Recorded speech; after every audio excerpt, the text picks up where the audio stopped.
दोस्तों, कभी आपने अपने दिल से सवाल किया है कि आखिर हमें बुराई की तरफ कौन धकेलता है? कौन है जो हमारे अंदर ख्वाहिश जगाता है? कौन है जो हमें नेकी से रोकता और गुनाह की तरफ माइल करता है? हम अक्सर कहते हैं कि शैतान हमें बहकाता है, और यह बात बिल्कुल दुरुस्त है, लेकिन कुरान और हदीस की रोशनी में हकीकत यह है कि एक और दुश्मन भी है जो शैतान से ज्यादा करीब है, जो हमारे अंदर रहता है, और वो है नफ्स। अल्लाह ताला ने कुरान में फरमाया, इन्नन नफ्स लअम्मारतुम बिस्सू, यानी नफ्स की असल फितरत यही है कि ये इंसान को बुराई की तरफ खींचता है। शैतान बाहर से वसवसा डालता है, लेकिन नफ्स अंदर से उभारता है। शैतान कान में सरगोशी करता है, लेकिन नफ्स दिल के अंदर ख्वाहिश पैदा करता है। शैतान बहकाता है, मगर नफ्स इस बहकावे को अपना लेता है। इसीलिए उलमाए कराम ने फरमाया है कि असल जिहाद, असल जंग जिहाद बिन नफ्स है, यानी अपने नफ्स को काबू में करना सबसे बड़ा जिहाद है। दोस्तों, जरा गौर कीजिए, जब इंसान झूठ बोलता है तो क्या शैतान हाथ पकड़ के कहता है झूठ बोल? नहीं, बल्कि नफ्स के अंदर की लालच, डर या मफाद इसको झूठ पर माइल करते हैं। जब इंसान हराम खाता है तो क्या शैतान प्लेट में हराम डाल देता है? नहीं, यह नफ्स की ख्वाहिश है जो दिल में जन्म लेती है। जब इंसान गुस्से में बेकाबू होकर जुल्म करता है तो वो दरअसल अपने नफ्स की पैरवी करता है। इसीलिए औलिया अल्लाह हमेशा फरमाते हैं कि अगर तुम अल्लाह के करीब होना चाहते हो तो पहले अपने नफ्स को पहचानो, क्योंकि सबसे बड़ा दुश्मन अगर पहचाना ना जाए तो कभी शिकस्त नहीं दी जा सकती। हजरत अली करमुल्लाह वजहों से एक कौल मंसूब है, मैंने अपने नफ्स को पहचाना तो मुझे अपने रब की मारिफत नसीब हुई। जरा सोचो, इंसान के दिल में दो आवाजें आती हैं, एक जो खैर और नेकी की तरफ बुलाती है, यह ईमान की रोशनी है। दूसरी जो बुराई और ख्वाहिश की तरफ धकेलती है, यह नफ्स की आवाज है। और हमारा इम्तिहान यही है कि हम किस आवाज को सुनकर चलते हैं। दोस्तों, अगर शैतान दुनिया में ना भी होता तब भी इंसान गुनाह करता, क्योंकि नफ्स मौजूद है। शैतान को तो क़यामत के दिन एक बार कैद किया जाएगा, मगर नफ्स हमेशा इंसान के साथ रहता है। इसीलिए कहा गया है कि जिसने अपने नफ्स को पहचान लिया और उस पर काबू पा लिया, वही कामयाब है। कुरानी मजीद में अल्लाह ताला फरमाते हैं, क़द अफ़लह मन ज़क्काहा व क़द ख़ाब मन दस्साहा, बेशक वही कामयाब हुआ जिसने अपने नफ्स को पाक किया, और वही नाकाम हुआ जिसने उसे गुनाहों में आलूदा कर दिया। यानी असल कामयाबी दौलत या शोहरत नहीं, बल्कि नफ्स की सफाई है। और असल नाकामी यह नहीं कि दुनिया छूट जाए, बल्कि असल नाकामी यह है कि नफ्स गुनाहों में डूबा रहे। सोचो दोस्तों, जब इंसान अपने नफ्स की पैरवी करता है तो वो फिरौन बन जाता है, कारून बन जाता है, और जब वो अपने नफ्स को काबू करता है तो वो वलीउल्लाह बन जाता है, गौसे आजम रहमतुल्लाह अलैह बन जाता है, ख्वाजा गरीब नवाज रहमतुल्लाह अलैह बन जाता है। यही फर्क है नफ्स के गुलाम और नफ्स के मालिक में। तो आज के इस सफर में हम सब मिलकर यह समझेंगे कि यह नफ्स है क्या, यह हमें कैसे धोखा देता है, और सबसे बढ़कर हम इसे कैसे काबू कर सकते हैं। क्योंकि याद रखो, जिसने नफ्स को काबू कर लिया उसने दुनिया भी पा ली, दीन भी पा लिया, और आखिरत भी संवार ली। अल्लाह ताला ने कुरान में कई मकामात पर नफ्स का तस्करा किया है। सबसे पहली और मशहूर आयत, इन्नन नफ्स लअम्मारतुम बिस्सू, यानी नफ्स तो बुराई पर ही उकसाता है। यह आयत हजरत यूसुफ अलैहिस्सलाम के वाक़ये में आई है। यहां हमें यह बताया जा रहा है कि इंसान का नफ्स उसको बुराई की तरफ खींचता है, चाहे वो ख्वाहिशात हो, गुस्सा हो या दुनिया की लालच। यह हकीकत है कि नफ्स हमेशा नीचे खींचता है, जमीन की ख्वाहिशात की तरफ। और अगर इंसान अपने नफ्स की पैरवी करने लगे तो फिर वो दीन की राह से हट जाता है। लेकिन कुरान में एक और जगह नफ्स का दूसरा रुख भी सामने आता है, या अय्यतुहन नफ्सुल मुतमइन्नह इरजिई इला रब्बिकी रादियतम मर्दिय्या, ए नफ्स मुतमइन, अपने रब की तरफ पलट आ, इस हाल में कि तू उससे राजी और वो तुझसे राजी। यहां में एक और पैगाम दिया गया है कि नफ्स हमेशा बुराई की तरफ नहीं रहता। जब इंसान मुसलसिल रियाजत, इबादत, जिक्र और तकवा अख्तियार करता है तो यही नफ्स जो बुराई पर उकसाता है वो मुतमईन हो जाता है। ऐसा नफ्स फिर अल्लाह के करीब होकर सुकून में आ जाता है। हदीस नबवी, नबी अकरम सल्लल्लाहु अलैहि वसल्लम ने भी नफ्स की हकीकत वाज़ेह फरमाई है। एक मशहूर रवायत है, हालांकि सनद के एतबार से ज़ईफ है, लेकिन सूफिया और बुजुर्गान दीन ने इसे कसरत से बयान किया है। सबसे बड़ा जिहाद अपने नफ्स के खिलाफ है। नफ्स पर काबू पाने की अहमियत को एक हदीस से समझा जा सकता है जो सूफिया और अहले मारिफत के यहाँ बहुत मशहूर है। एक गजवा से वापसी पर रसूल अकरम सल्लल्लाहु अलैहि वसल्लम ने सहाबा कराम रजी अल्लाह ताला अन्हम से फरमाया, अब हम जिहाद असगर से जिहाद अकबर की तरफ लौट रहे हैं। जब सहाबा ने पूछा कि जिहाद अकबर क्या है, तो आपने फरमाया, ये इंसान का अपने नफ्स के खिलाफ जिहाद है। इस हदीस की मानवी अहमियत नाकाबिले बयान है। बैरूनी दुश्मनों के खिलाफ जंग कभी कभार होती है, जबकि नफ्स के खिलाफ जंग हर लम्हा और कदम कदम पर जारी रहती है। ये एक मुस्तकिल और मुसलसिल जद्दोजहद है। इमाम तिर्मिजी ने एक मुशाबे हदीस जिसमें फरमाया गया कि बड़ा मुजाहिद वो है जो अपने नफ्स के खिलाफ जिहाद करता है को हसन सही करार दिया है। ये इस हदीस की इल्मी सनद और अहमियत को मजीद मजबूत करता है। इस हदीस का एक गहरा मानी यह है कि नफ्स की इस्लाही खारजी फुतूहात और कामयाबी की बुनियाद है। एक मुजाहिद जो अपने नफ्स पर काबू नहीं कर सकता, वो मैदान जंग में दुनियावी लालच, शोहरत और रियाकारी जैसे बातिनी अमराज का शिकार हो सकता है। इसके बरक्स एक ऐसा मुजाहिद जो नफसानी ख्वाहिशात को कुचलकर खालिस अल्लाह की रजा के लिए जिहाद करता है, वो जाहिरी और बातिनी दोनों फुतूहात का हकदार है। यह हकीकत वाज़े करती है कि जिहाद अकबर न सिर्फ एक रूहानी तरगीब है, बल्कि यह जिहाद असगर की भी एक लाजमी शर्त है। इसके बगैर तमाम जाहिरी आमाल बेअसर और बेमकसद हो सकते हैं। इसीलिए नफ्स पर काबू पाना दीन की बुनियाद और हकीकी कामयाबी की कुंजी है। यानी अगर तुमने मैदान जंग में दुश्मन को शिकस्त दे दी, ये बड़ी बात है, लेकिन अगर तुमने अपने नफ्स को काबू कर लिया तो ये सबसे बड़ी कामयाबी है। क्योंकि जाहिरी दुश्मन सामने होता है, लेकिन ये नफ्स छुपा हुआ दुश्मन है जो हर वक्त इंसान के साथ रहता है। अहले औलिया और उलमा का कौल, हजरत इमाम गजाली रहमहुल्लाह फरमाते हैं कि नफ्स वो घोड़ा है, अगर काबू में आ जाए तो तुम्हें जन्नत तक पहुंचा देगा, लेकिन अगर बेलगाम हो जाए तो दोजख में गिरा देगा। यानी नफ्स को सधारने के लिए मुजाहदा करना जरूरी है। अगर हम इसे काबू न करें तो यही नफ्स इंसान को अंधेरों में ले जाता है। नफ्स की अकसाम का इशारा, कुरान में नफ्स की मुख्तलिफ हालतों का जिक्र आया है। नफ्स अम्मारा जो बुराई पर उकसाता है, नफ्स लव्वामा जो बुराई पर मलामत करता है, और नफ्स मुतमईना जो अल्लाह के जिक्र से सुकून पा लेता है।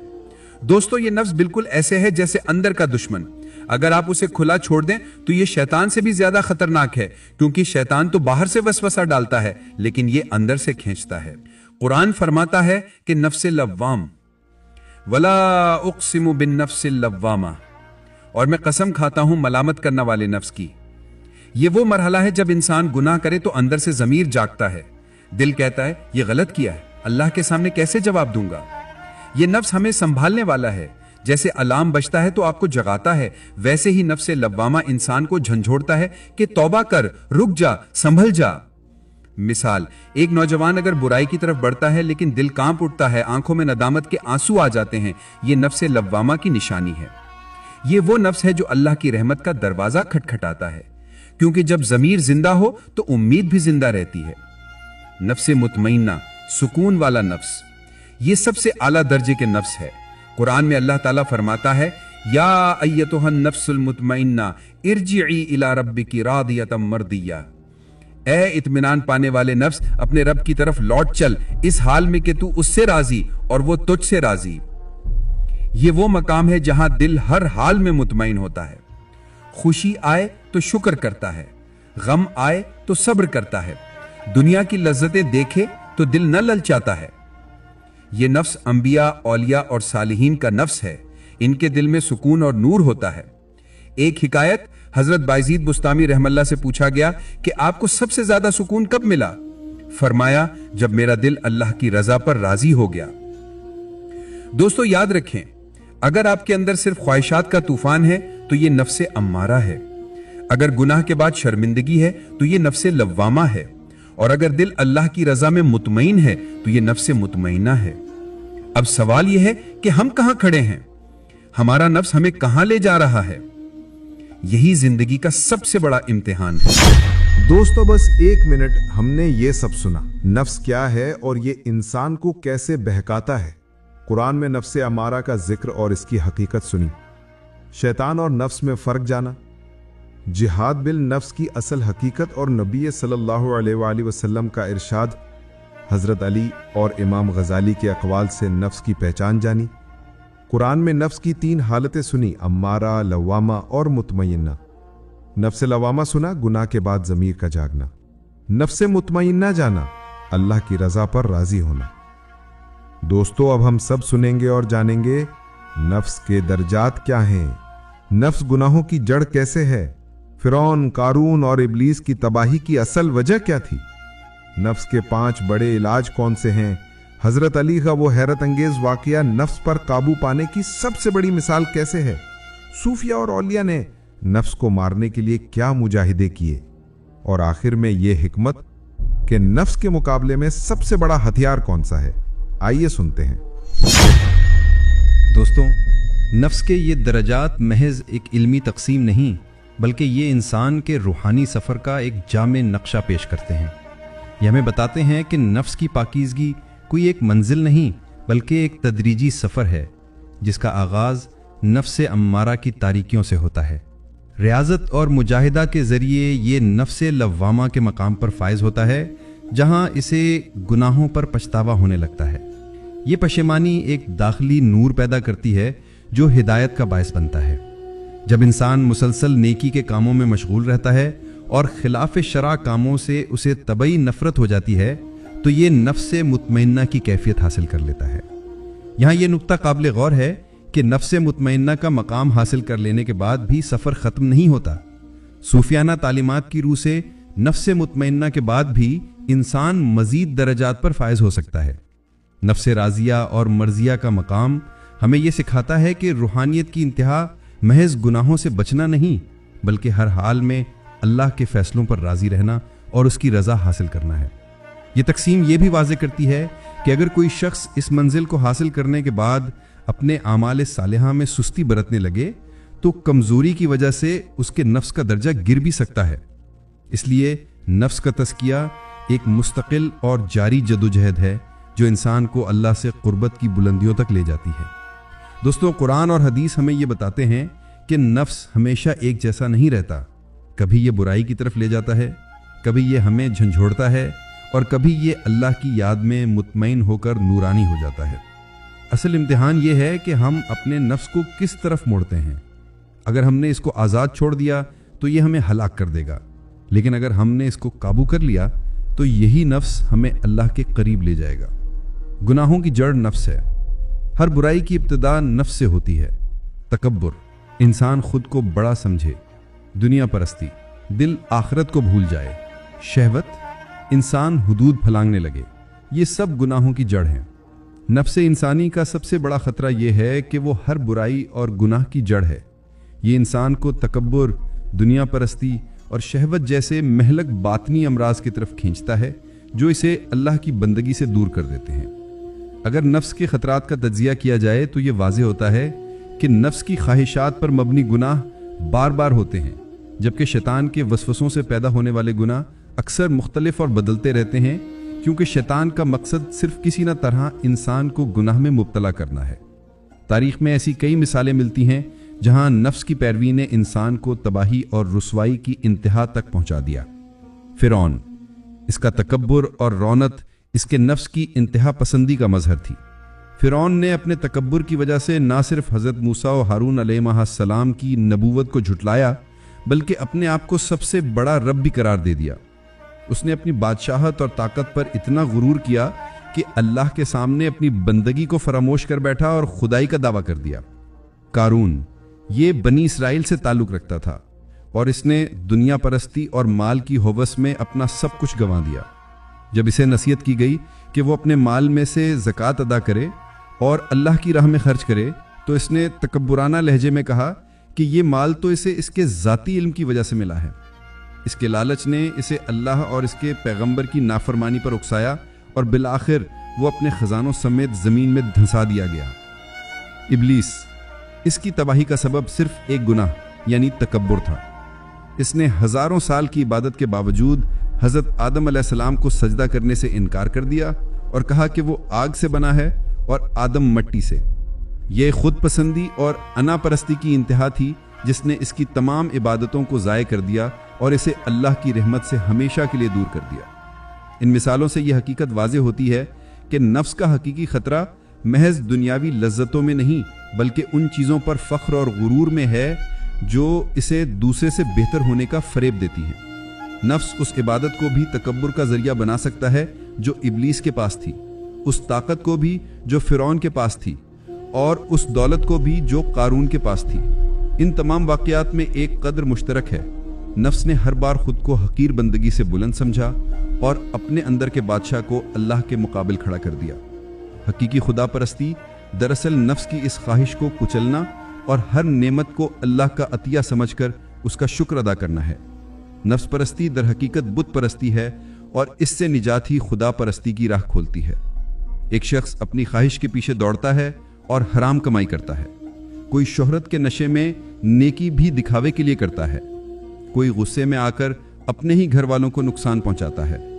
یہ سب نفس کی غلامی ہے۔ دوستوں، اگر انسان نفس کے پیچھے چل پڑے تو وہ فرعون، قارون اور ابلیس کی راہ پر جا سکتا ہے، لیکن اگر انسان نفس کو قابو کر لے تو وہ انبیاء و اولیاء کی راہ پر جا سکتا ہے۔ سوال یہ ہے کہ ہمارا نفس ہمیں کس طرف لے جا رہا ہے؟ دوستوں، ابھی ہم نے نفس کے خطرات سنے، لیکن اللہ کی رحمت یہ ہے کہ نفس کا علاج بھی ہے۔ 5 بڑے نسخے جن سے نفس کو قابو کیا جا سکتا ہے۔ نمبر 1، تزکیہ، دل کی صفائی۔ قرآن میں ہے قد افلح من زکاہا، کامیاب وہ ہوا جس نے اپنے نفس کو پاک کیا۔ تزکیہ کا مطلب ہے ذکر، قرآن کی تلاوت، دعا اور استغفار کے ذریعے دل کو صاف کرنا۔ جیسے کپڑا بار بار دھونے سے سفید ہوتا ہے، ویسے ہی دل ذکر و تلاوت سے چمکتا ہے۔ نمبر 2، صبر، خواہش پر قابو رکھنا۔ نفس ہمیں جلدی لذت چاہتا ہے، لیکن صبر انسان کو برائی سے بچاتا ہے۔ آنکھ غلط چیز دیکھنا چاہے، صبر کر لو۔ زبان گالی دینا چاہے، صبر کر لو۔ دل حرام مال کی طرف بڑھے، صبر کر لو۔ یہ صبر ہی ہے جو انسان کو اللہ سے قریب کرتا ہے۔ نمبر 3، ریاضت، نفس کی تربیت کرنا۔ ریاضت کا مطلب ہے نفس کو سختی دینا تاکہ وہ قابو میں آ جائے۔ عبادت زیادہ کرو، روزہ رکھو، کم کھاؤ، کم سو، زیادہ جاگو۔ مثال، حضرت عمر رضی اللہ عنہ فرماتے ہیں کہ میں اپنے نفس کو کبھی پیٹ بھر کر نہیں کھلاتا تاکہ وہ سرکش نہ ہو۔ نمبر 4، صحبت اولیاء، صحیح لوگوں کی صحبت میں بیٹھنے سے نفس خود بخود نرمی اختیار کر لیتا ہے۔ ایک درویش نے کہا کہ نفس کو قابو کرنے کا سب سے آسان طریقہ یہ ہے کہ اللہ والوں کے ساتھ رہو، کیونکہ ان کی خوشبو دل کو بدل دیتی ہے۔ نمبر 5، محبت رسول صلی اللہ علیہ وسلم، نفس کو قابو کرنے کا سب سے بڑا علاج سنت رسول صلی اللہ علیہ وسلم پر عمل ہے۔ جو نبی صلی اللہ علیہ وسلم سے محبت کرتا ہے وہ اپنی خواہشات کو چھوڑ کر آپ کی اطاعت میں جیتا ہے۔ حدیث ہے، تم میں سے کوئی مومن نہیں ہو سکتا جب تک کہ میں اسے اس کے نفس سے بھی زیادہ محبوب نہ ہو جاؤں۔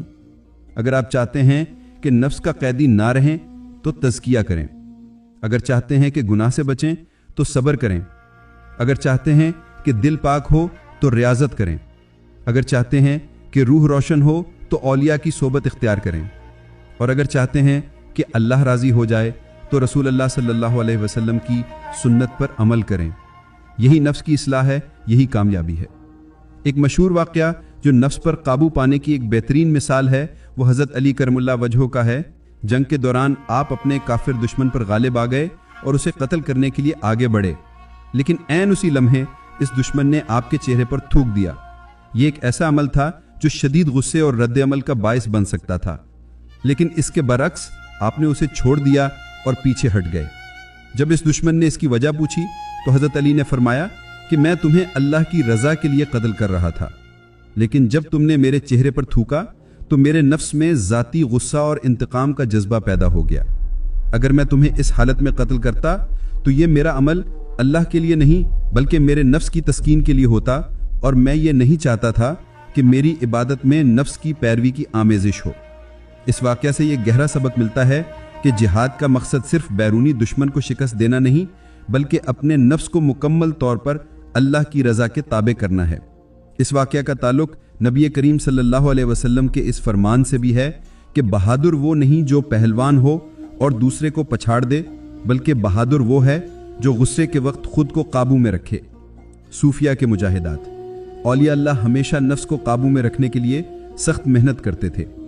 کوئی 40 دن کا چلہ کاٹتا، کوئی کم کھاتا تاکہ خواہش دب جائے، کوئی کم سوتا تاکہ عبادت زیادہ کرے، کوئی نفس کو مارنے کے لیے شہرت اور دنیاوی آرام کو ترک کر دیتا۔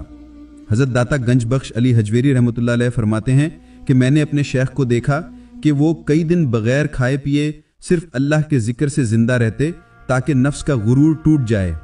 ایک اور واقعہ، حضرت ابراہیم بن ادہم رحمۃ اللہ علیہ ایک بادشاہ تھے، سب کچھ تھا مگر دل بے چین۔ ایک دن شکار پر گئے تو اچانک ایک آواز آئی، اے ابراہیم، کیا تم اسی کے لیے پیدا ہوئے تھے، کھانے پینے اور کھیلنے کے لیے؟ یہ سنتے ہی ان کے دل میں آگ لگ گئی۔ انہوں نے تاج و تخت چھوڑ دیا اور جنگلوں میں نکل گئے۔ سالوں ریاضت کی، کم کھایا، کم سویا اور نفس کو مارا، پھر وہ اللہ کے محبوب ولی بنے جن کے قدموں میں دنیا آ کر جھک گئی۔ نفس کے مقابلے کی حکمت۔ اولیاء اللہ کہتے ہیں نفس کو مارنے کے لیے بھوک بہترین دوا ہے۔ عبادت کی مشقت نفس کو توڑتی ہے، خاموشی اور ذکر دل کو پاک کرتے ہیں، اور سب سے بڑھ کر اللہ پر توکل نفس کو عاجز کر دیتا ہے۔ دوستو، 1 منٹ ہم نے یہ جانا کہ نفس کے مختلف درجے ہیں۔ یہ محض علمی تقسیم نہیں بلکہ انسان کے روحانی سفر کا مکمل نقشہ ہے۔ نفس امارہ انسان کو برائیوں کی طرف کھینچتا ہے، نفس لوابہ گناہوں پر پچھتاوے سے جگاتا ہے، اور نفس مطمئنہ اللہ کی یاد میں سکون پاتا ہے۔ لیکن یہ سفر یہیں ختم نہیں ہوتا۔ صوفیہ نے ہمیں بتایا کہ نفس راضیہ اور مرضیہ کے مقامات وہ ہیں جہاں انسان ہر حال میں اللہ کے فیصلوں پر راضی رہتا ہے اور اللہ کی رضا حاصل کرتا ہے۔ دوستو، ہم نے یہ بھی سنا کہ نفس کا سب سے بڑا خطرہ یہ ہے کہ یہ ہر گناہ کی جڑ ہے۔ اسی نے فرعون کو تکبر میں ڈبو دیا، قارون کو دنیا پرستی میں ہلاک کر دیا، اور ابلیس کو ہزاروں سال کی عبادت کے باوجود محروم کر دیا۔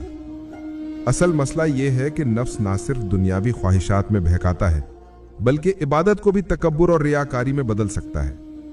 لیکن اللہ کی رحمت یہ ہے کہ نفس کا علاج بھی ہے۔ ہم نے یہ جانا کہ 5 نسخے ہیں: تزکیہ، صبر، ریاضت، صحبت اولیاء اور محبت رسول صلی اللہ علیہ وآلہ وسلم۔ ہم نے اولیاء اللہ کی ریاضتیں بھی سنی، حضرت داتا گنج بخش کے مجاہدات، حضرت ابراہیم بن ادہم کے بادشاہی چھوڑنے کی داستان۔ یہ سب ہمیں بتاتے ہیں کہ نفس پر قابو پائے بغیر ولایت اور قرب الہی ممکن نہیں۔ دوستو، یہ سب سننے کے بعد سوال یہ ہے کہ ہمارا نفس ہمیں کس طرف لے جا رہا ہے؟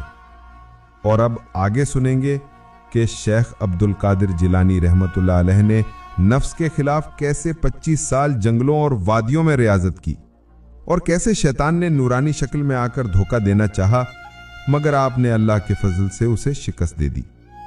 ہم جانیں گے کہ خواجہ معین الدین چشتی کی زندگی ایک لقمے سے کیسے بدل گئی، اور کس طرح دنیا کی محبت ختم ہو کر اللہ کی محبت نے دل میں جگہ لے لی۔ ہم دیکھیں گے کہ بابا فرید الدین گنج شکر نے اپنے مرشد کے حکم پر کنویں میں الٹا لٹک کر چلائے ماکوس کیسے کیا، اور نفس کے غرور کو توڑنے کے لیے کیسی سخت عبادتیں کی۔ ہم سنیں گے کہ خواجہ شاہ محمد سلیمان تونسوی نے جہاد بالسیف کے بجائے جہاد بالنفس کو اصل علاج کیوں قرار دیا، اور کیوں فرمایا کہ پہلے دل کو بدلو پھر دنیا خود بدل جائے گی۔ ہم جانیں گے کہ اولیاء اللہ بھی انسان تھے، ان کے پاس بھی نفس تھا، مگر انہوں نے نفس کو غلام بنا کر اللہ کے دوست بن کر دکھایا۔ ہم دیکھیں گے کہ حضرت علی نے غصے پر قابو پا کر نفس پر سب سے بڑی فتح کیسے حاصل کی، اور صوفیہ اور اولیاء نے کس طرح مسلسل ریاضت اور مجاہدات سے نفس کو شکست دی۔ ہم دیکھیں گے کہ اصل جہاد بالنفس ہے، جسے صوفیہ نے سب سے بڑی جنگ قرار دیا۔ اور آخر میں ہم یہ سنیں گے کہ اپنی زندگی میں نفس کو قابو کرنے کے لیے ہمیں کیا کرنا ہوگا۔ آئیے سنتے ہیں۔ شیخ عبد القادر جیلانی ایک عظیم صوفی بزرگ اور سلسلہ قادریہ کے بانی تھے۔ علوم ظاہری کی تکمیل کے بعد آپ نے باطنی علوم کے حصول کے لیے نفس کی ریاضت اور مجاہدات کا آغاز کیا۔ آپ 25 سال تک عراق کے ویران جنگلوں اور وادیوں میں तन्हा फिरते रहे ताकि यकसुई और रूहानी तवज्जो हासिल हो सके। आप 40 साल तक मुसलसल इशा के वुजू से सुबह की नमाज अदा फरमाते रहे। इबादत में यकसुई। एक दफ़ा एक ख़तरनाक वादी में शैतान ने आपको फ़रेब देने की कोशिश की। इब्लीस ने एक नूरानी सूरत में ज़ाहिर होकर आपसे कहा कि मैं तुम्हारा रब हूँ और अब तुम्हारे लिए हराम चीज़ें हलाल कर दी हैं और नमाज मुआफ़ कर दी है। आपने फ़ौरन आऊज़ु बिल्लाहि मिनश शैतानिर रजीम और ला हौला वला कुव्वता इल्ला बिल्लाहिल अलीय्यिल अज़ीम पढ़ा। इस पर वो नूर धुएं में बदल गया और आवाज़ आई कि अब्दुल कादिर, तुम्हें तुम्हारे इल्म ने बचा लिया, वरना मैं तुम जैसे कितने ही आबिदों और जाहिदों को गुमराह कर चुका हूँ। इस पर आपने जवाब दिया कि मुझे मेरे इल्म ने नहीं बल्कि मेरे रब के फजल ने बचाया है। ये वाक़या नफ्स के खिलाफ जिहाद और रूहानी बसीरत की बेहतरीन मिसाल है। ख्वाजा मोइनुद्दीन हसन अजमेरी चिश्तिया सिलसिले के मशहूर बुजुर्ग हैं। आपकी ज़िंदगी में ऐसा वाक़या पेश आया जिसके बाद आपने दुनिया से किनारा कशी इख्तियार कर ली और तरीक़त व सलूक के रास्ते पर चल पड़े। आपके वालिद ग़ियासुद्दीन हुसैन एक अमीर ताजिर और आबिद व ज़ाहिद शख्सियत थे। एक दिन एक सूफ़ी बुजुर्ग इब्राहीम कंदूज़ी रहमतुल्लाह अलैह आपके बाग में तशरीफ़ लाए। ख्वाजा मोइनुद्दीन चिश्ती रहमतुल्लाह अलैह ने आपकी मेज़बानी की। इस बुजुर्ग ने अपने कुर्ते से रोटी का एक टुकड़ा निकालकर आपको खाने को दिया। ये टुकड़ा हलक से नीचे उतरते ही आपकी दुनिया ही बदल गई। आपको ऐसा महसूस हुआ जैसे कायनात की हर शय बेमानी हो गई है और आपके दिल से दुनिया की मोहब्बत ख़त्म होकर अल्लाह की मोहब्बत पैदा हो गई। इसके बाद आपने अपने तमाम माल, बाग और दूसरी चीज़ें फ़रोख्त करके फ़कीरों और मिस्कीनों में बांट दी और हुसूल इल्म की गर्ज से समरकंद और बुखारा का सफ़र किया। आपने अपने मुर्शिद हज़रत ख्वाजा उस्मान हारूनी रहमतुल्लाह अलैह की खिदमत में रहते हुए भी सख्त रियाजतें की। आप रात भर जागते रहते ताकि मुर्शिद की खिदमत कर सकें। आप हमेशा सादा ग़िज़ा खाते, बहुत कम तनावुल फरमाते और अक्सर रोज़े रखते। आप पेवंद लगे कपड़े भी पहन लेते और रंग की परवाह किए बगैर किसी भी रंग का कपड़ा इस्तेमाल कर लेते जो उनकी नफ्सकशी और सादगी का मज़हर था। बाबा फरीदुद्दीन गंशक्तर बरसगीर के मशहूर मुबल्लिग और सूफ़ी बुज़ुर्ग थे। आपका शुमार उन अजीम हस्तियों में होता है जिन्होंने इस्लाम की शमा जलाई और सिर्फ एक अल्लाह की पहचान करवाई। आपने नफ्स पर काबू पाने और इसका तज़किया करने के लिए सख्त मुजाहिदात किए। आपने अपने मुर्शिद ख्वाजा कुतुबुद्दीन बख्तियार काकी रहमतुल्लाह अलैह के हुक्म पर चिल्ला माकूस किया। इस मुजाहिदे में आप 40 रातों तक किसी कुएं में उल्टा लटक कर इबादत करते थे। इसका मकसद शोहरत से बचकर अल्लाह की रज़ा के लिए इबादत करना था। आपका अपना कलाम भी नफ्स की इस्लाह की तरफ इशारा करता है।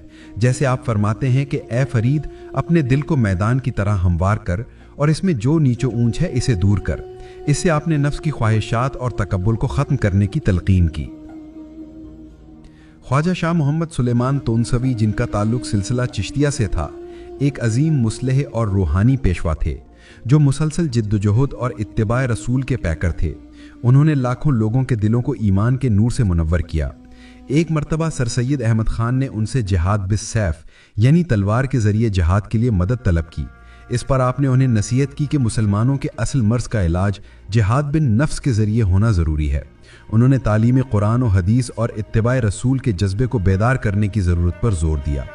ये वाक़या आपकी तरजीहात को ज़ाहिर करता है कि आपने नफ्स की बातिनी इस्लाह को ज़ाहिरी जहाद पर मुक़द्दम रखा। दोस्तों, औलिया अल्लाह भी इंसान थे, उनके पास भी नफ्स था, लेकिन उन्होंने नफ्स को अपना आका नहीं बल्कि ग़ुलाम बनाया। हज़रत अली रज़ी अल्लाह ताला अन्हो ने गुस्से को काबू करके दिखाया। सूफिया ने मुजाहिदात से नफ्स को शिकस्त दी।